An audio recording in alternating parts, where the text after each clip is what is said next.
देखो, हमारी under performing mutual funds की जो सीरीज चल रही थी उसकी ये 3 वीडियोस तो हम कवर कर चुके हैं। अब आज की अपनी इस 4th वीडियो के लिए मैंने सोचा था कि मैं एसबीआई स्मॉल कैप फंड को कवर करूंगी कि ये फंड क्यों अंडर परफॉर्म कर रहा है पिछले 3-4 सालों से। अब इसके लिए मैंने रिसर्च भी स्टार्ट कर दी थी और सही बताऊं तो आधी वीडियो पे काम भी हो चुका था, लेकिन इसकी रिसर्च करते टाइम ना मैंने एक और बहुत ही इंटरेस्टिंग बात नोटिस करी। मैंने ये देखा कि most of the small cap mutual funds जो है ना वो कुछ साल पहले तक बहुत ही अच्छा परफॉर्म कर रहे थे और अपने बेंचमार्क को भी इजीली और बड़े मार्जिन से बीट कर रहे थे। बट कुछ टाइम से यानी कि 3-4 सालों से ये फंड्स या तो अपने बेंचमार्क को बीट ही नहीं कर पा रहे हैं और अगर बीट कर भी रहे हैं ना तो बहुत ही छोटे मार्जिन से बीट कर रहे हैं। तो मैंने फिर इसका रीजन समझने की कोशिश करी तो एक चीज थी जो इन सभी फंड्स में कॉमन थी और वो चीज थी इन सब फंड्स का बढ़ता हुआ एयूएम। जैसे अगर मैं आपको SBI small cap mutual fund के एग्जांपल से समझाऊं तो एक टाइम था जब इस फंड का एयूएम सिर्फ 800 करोड़ रुपए था और तब ये फंड अपने बेंचमार्क को हर साल 17% से भी ज्यादा के मार्जिन से बीट कर रहा था। लेकिन आज के दिन जब इसका एयूएम 37,000 करोड़ से ऊपर पहुंच चुका है तो यही फंड बेंचमार्क को बीट भी नहीं कर पा रहा। जब फंड सेम है, फंड मैनेजर सेम है, इन्वेस्टमेंट फिलॉसफी भी सेम है, तो फिर ऐसा क्या हो गया कि इसकी परफॉर्मेंस पर इतना असर पड़ गया। और ये सिर्फ एसबीआई स्मॉल कैप फंड की कहानी नहीं है। जब हम पिछले 10 सालों का डेटा देखते हैं तो कैटेगरी के कई और बड़े और पॉपुलर स्मॉल कैप फंड्स में भी सेम पैटर्न दिखाई दे रहा है। जैसे आप यहाँ पर इस टेबल में देख सकते हो कि एसबीआई, निप्पॉन इंडिया, एचडीएफसी और एक्सिस जैसे बड़े फंड्स का एयूएम जब कम था तब इनका अल्फा काफी स्ट्रॉन्ग था, लेकिन जैसे जैसे इन फंड्स का साइज बढ़ता गया यानी कि इनका एयूएम बढ़ता गया वैसे वैसे इनका अल्फा धीरे धीरे कम होता गया। जैसे निप्पॉन फंड का एयूएम जब 6,542 करोड़ था तब इसका अल्फा 17.7 था और आज के दिन जब इसका एयूएम 72,673 करोड़ पहुंच गया है तो इसका अल्फा सिर्फ 0.2 है। मतलब एयूएम बढ़ा तो अल्फा गिरा और यही सेम ट्रेंड दूसरे फंड्स में भी है। तो अब सवाल ये आता है कि ऐसा होता क्यों है, इसके रीजंस क्या हैं? तो देखो,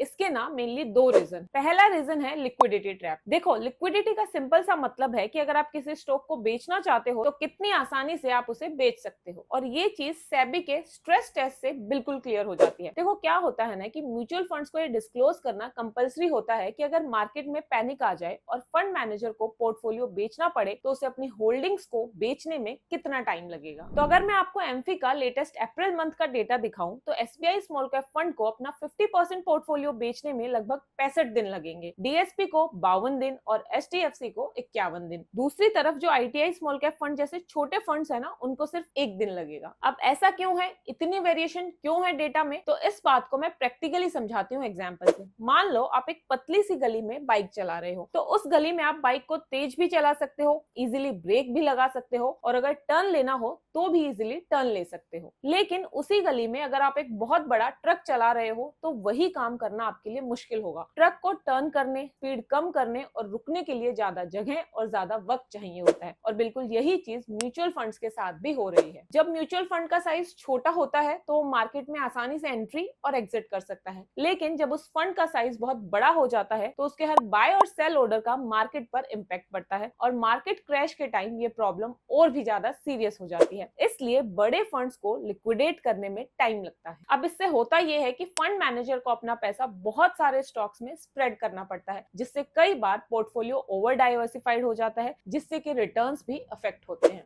देखो, स्मॉल कैप इन्वेस्टिंग में सबसे बड़े रिटर्न्स आमतौर पर कुछ गिने चुने मल्टी बैगर स्टॉक से ही आते हैं और अगर आपका पोर्टफोलियो बहुत ज्यादा डाइवर्सिफाइड हो जाए तो उन विनर स्टॉक्स का इंपैक्ट ओवरऑल पोर्टफोलियो में डाइल्यूट हो जाता है और अच्छे रिटर्न्स लाना उनके लिए मुश्किल हो जाता है। तो ये था हमारा फर्स्ट रीजन। अब वीडियो में आगे बढ़ने से पहले आज मैं आपको एक ऐसे टूल के बारे में बताना चाहती हूँ जो स्कैल्पर्स के लिए काफी इंटरेस्टिंग हो सकता है, कैपमिंट का डेडिकेटेड स्कैल्पर मोड। जैसे ही आप इनकी ऐप ओपन करोगे, होम पेज पर आपको स्कैल्पर मोड का ऑप्शन मिल जाएगा। क्लिक करते ही एक dedicated one screen setup open हो जाता है। अब नॉर्मल ट्रेडिंग एप्स में ना चार्ट, ऑप्शन चेन और ऑर्डर पैड अलग अलग होते हैं और स्क्रीन से स्विच करते करते कई बार मूव ही मिस हो जाता है। अब यहाँ कैपमिंट ने इसको सिंप्लीफाई करने की कोशिश की है।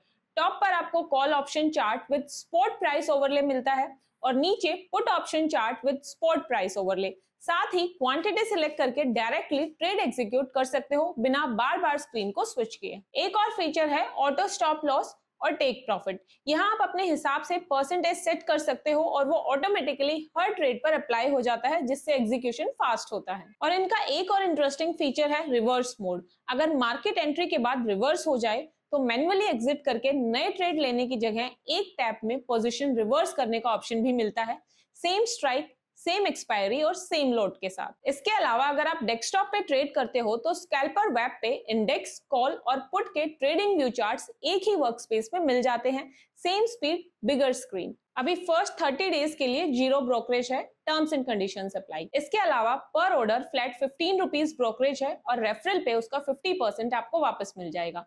लिंक डिस्क्रिप्शन में है, अभी ऐप डाउनलोड करके स्कैल्पर मोड ट्राई करो। Investments in securities market are subject to market risks. Read all the related documents carefully before investing.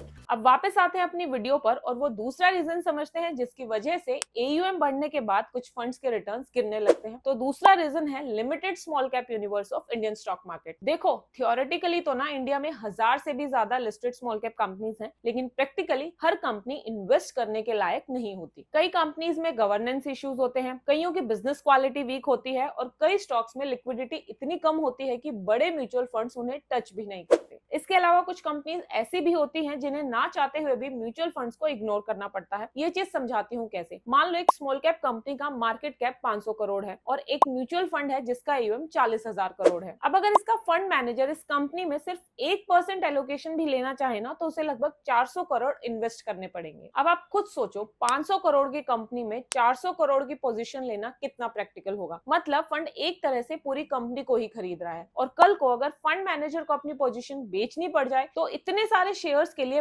Buyers ढूंढना एक बहुत बड़ा चैलेंज होगा। इसी वजह से बड़े म्यूचुअल फंड्स कई सारी छोटी कंपनीज को इग्नोर करने पर मजबूर हो जाते हैं, चाहे उनका ग्रोथ पोटेंशियल फिर कितना भी अच्छा क्यों ना हो। तो एक्चुअल में स्मॉल कैप कंपनीज उतनी नहीं है इन्वेस्ट करने के लिए जितनी कि ऑन पेपर हमें दिखती हैं। अब इसकी वजह से फंड मैनेजर्स को कॉन्सेंट्रेटेड पोर्टफोलियो रखना पड़ता है, जिससे कि फिर लिक्विडिटी रिस्क भी ना बढ़ जाता है। हाँ, कॉन्सेंट्रेटेड पोर्टफोलियो में हाई रिटर्न्स के चांसेस होते हैं, बट उसमें फिर लिक्विडिटी रिस्क भी बढ़ता है। मतलब जितना बड़ा फंड होता है उतनी ही उसकी फ्लेक्सिबिलिटी कम हो जाती है और शायद इसी वजह से बहुत सारे स्मॉल कैप फंड्स के लिए बेंचमार्क को कंसिस्टेंटली बीट करना धीरे धीरे मुश्किल हो जाता है। तो बेसिकली अब तक हमने दो बड़ी प्रॉब्लम्स समझ ली हैं। पहली है जो लिक्विडिटी की प्रॉब्लम और दूसरी है स्मॉल कैप यूनिवर्स में लिमिटेड अपॉर्चुनिटी की प्रॉब्लम। अब इन दोनों प्रॉब्लम्स को समझने के बाद हम सबके मन में नेचुरली एक और सवाल आता है कि क्या हमें बड़े स्मॉल कैप फंड से दूर रहना चाहिए? क्या SBI small cap fund, Nippon India small cap fund या फिर बंधन स्मॉल कैप जैसे फंड्स अब अट्रैक्टिव नहीं रहे? तो इसका जवाब हाँ या ना में नहीं है और ना ही इसका जवाब देना इतना सिंपल है, क्योंकि अगर हम डेटा उठाकर देखें तो कुछ बड़े फंड्स आज भी अच्छे रिटर्न्स दे रहे हैं, जैसे कि बंधन और Nippon India small cap fund, इन दोनों ने ही बढ़िया रिटर्न्स दिए हैं। तो फिर प्रॉब्लम क्या है? तो देखो, प्रॉब्लम रिटर्न्स की नहीं है,